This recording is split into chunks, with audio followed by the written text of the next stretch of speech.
Well, let's get more from Syria. And women in the country are being sexually exploited by men who are delivering aid on behalf of the United Nations. The BBC has uncovered evidence that aid workers have traded food and transport for sexual favours. There were warnings about this abuse 3 years ago, but it seems it is continuing in the south of the country. Today, the British Foreign Secretary, Boris Johnson, said his government would not fund any agency or international charity that failed to tackle the exploitation of women. Our diplomatic correspondent, James Landau, reports. The fighting in Syria continues. Here in rebel-held eastern Ghouta and elsewhere. And it's now emerged that some refugees fleeing the conflict have faced demands for sex from local Syrian officials delivering aid on behalf of international charities. They were withholding the aid that had been delivered and then using these women for sex. So this was a range of women. There were women of different ages in the group. Some had experienced it themselves. Some were very distraught. Danielle Spencer's an experienced aid worker. She heard these stories from women who'd fled to Jordan, and they told her that many refused to go to distribution centres because people would assume they had offered their bodies for aid. Two charities, CARE and the International Rescue Committee, warned about this abuse 3 years ago and tightened up their procedures. But a report from the UN Population Fund late last year confirmed that sex was still being traded for aid. Sexual exploitation and abuse of women and girls has been ignored.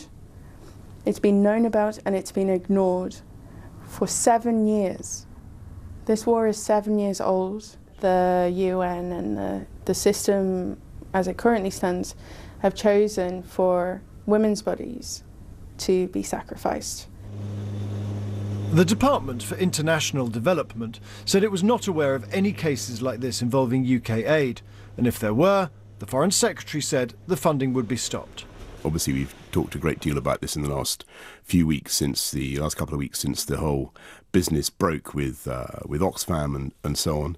And Penny Mordaunt and I are absolutely committed to a zero-tolerance approach. Can it be stopped? Well, we won't support agencies that engage in that kind of activity. UN agencies and charities said they had zero tolerance of exploitation, but were not aware of any cases of abuse by their own partner organisations.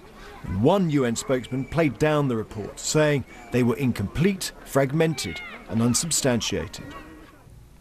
Well, the BBC's diplomatic correspondent James Landau is with us in the studio. It is not as if the UN has not faced this problem before. I was saying on the programme last week that 13 years ago I did a similar story in Sierra Leone. You've said that there were reports about this 2 or 3 years ago and still they've not taken action.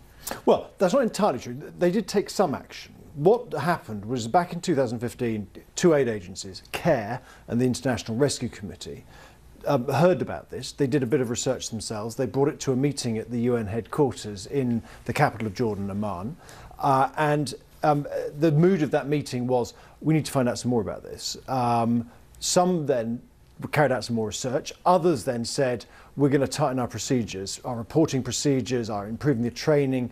But clearly others didn't take quite so much action because all the evidence is, from a report by the United Nations itself, the United Nations Population Fund, late last year, said this is still going on.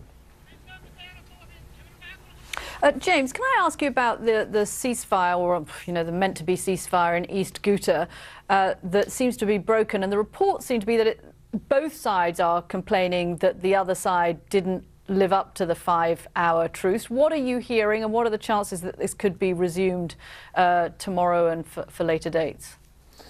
I think there's very little expectation that any kind of ceasefire, pause, cessation, whatever kind of language you want to use, is going to be sustained here.